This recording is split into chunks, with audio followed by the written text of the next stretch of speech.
सर्दी खांसी ने तंग कर रखा है, गला दर्द, खांसी और थ्रोट इरिटेशन। डोंट वरी, आज मैं आपको बताऊंगी एक नेचुरल सॉल्यूशन। विंटर में कोल्ड कफ कॉमन होता है। छोटी सी ठंडा लगे तुरंत गला खराब और फिर खांसी रुकने का नाम ही नहीं लेती।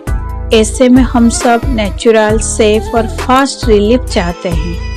फॉरएवर बी हनी एक नेचुरल, प्योर और केमिकल फ्री हनी है।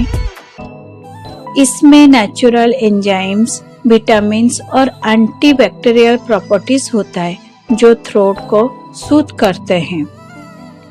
एक स्पून फॉरएवर बी हनी लेने से गला तुरंत सूद होता है, खांसी कम होता है, थ्रोट इन्फेक्शन कंट्रोल होता है, बॉडी को वार्मथ मिलती है और सबसे इम्पोर्टेंट है, बिल्कुल नेचुरल है, किसी भी एज ग्रुप के लिए सेफ। इसका बेस्ट रिजल्ट पाने के लिए एक स्पून हनी गर्म पानी के साथ लीजिए या फिर तुलसी, जिंजर, लेमन के साथ यूज कीजिए। दिन में 2-3 बार लेने से बहुत फास्ट रिलीफ मिलता है। अगर आप विंटर में इम्यूनिटी स्ट्रांग रखना चाहते हो, कोल्ड कफ से बचना चाहते हो, तो फॉरएवर बी हनी मस्ट लेना चाहिए।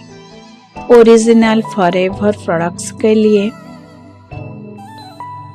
कांटेक्ट करिए। Guaranteed genuine delivery.